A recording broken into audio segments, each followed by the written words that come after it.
Hello everyone, welcome back to my YouTube channel. So excited to be posting another video. I took a little break, so I'm really happy to get back at it, and we have the sun to join us, so I decided to do a little bit of a more summery dish today. It's just a very simple Italian tomato sauce, and instead of normal pasta, we're going to be using gluten-free pasta, which is just a little bit healthier and has more nutrients and protein. So what you're gonna need for your ingredients is some salt, gluten-free pasta or pasta, depends, oil, some passata if you have it. This is just some leftovers, so you don't need a full thing of it. Onions, I really like onions, so you don't have to put a lot or any if you don't want to.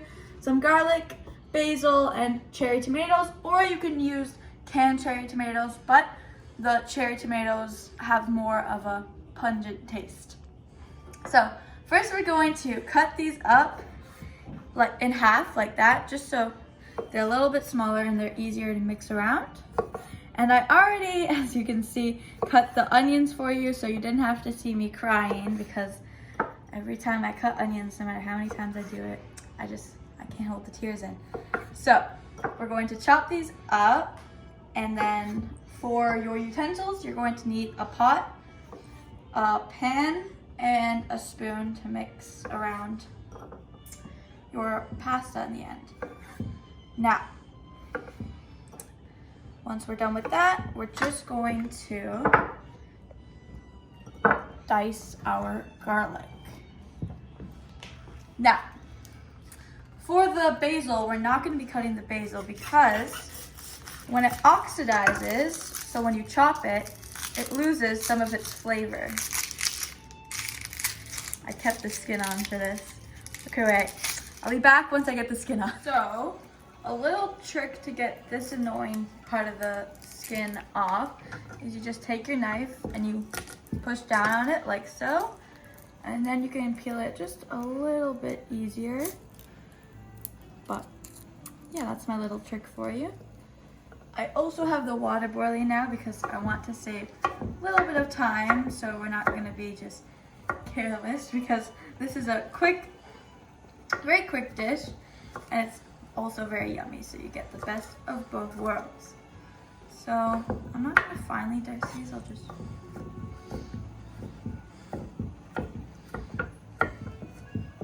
there we go. Okay, so we're going to put this on, say, medium heat. Take our olive oil and just heat that up. Then we'll add in our onions. Okay, so medium high, thank you, cameraman. And our garlic. I'm very surprised that I did not drop a piece of garlic. And some more oil, just so nothing burns. Okay, and then once that starts, so the onions start to get a little bit softer and the garlic starts to brown a little bit, I'll come back and I'll show you your last couple steps. So we're adding our fresh cherry tomatoes, and we're just going to let that cook for about a minute so it caramelizes. And we're going to add a little bit of basil. For the basil, you don't really have to add it at a specific time, because I have a little bit of free time right now. I'll just add it in, put that to a lower heat.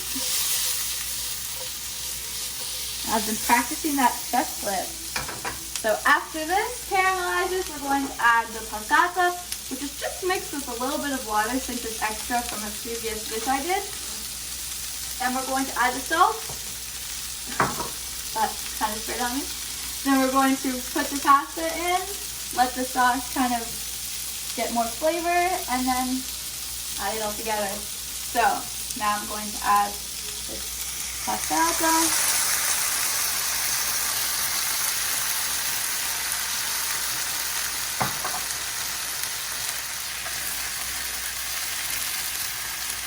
I'm just going to put on a lower heat so it doesn't spray at me.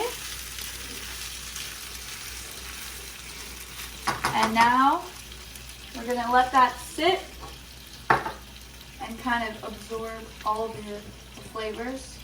And we're gonna add a little bit of salt.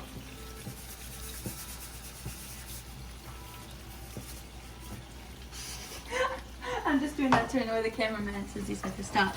Okay, so now we're going to let that sit and just do its thing.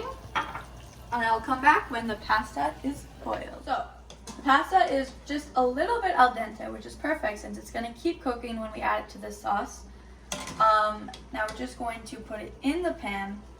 And don't be afraid if some of that pasta water comes with it, because it just helps with the creaminess. Even though the sauce isn't usually creamy, it does add a more interesting texture.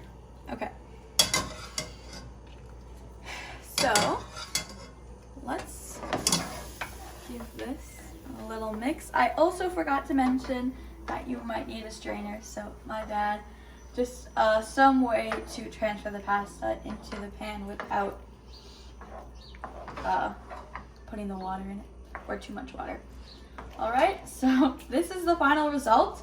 I hope you liked it, and if you liked the video, please subscribe, or if you have any questions, don't be afraid to leave me a comment, and I will see or try my best to help you. So thank you for watching the video. Have a great day. Bye.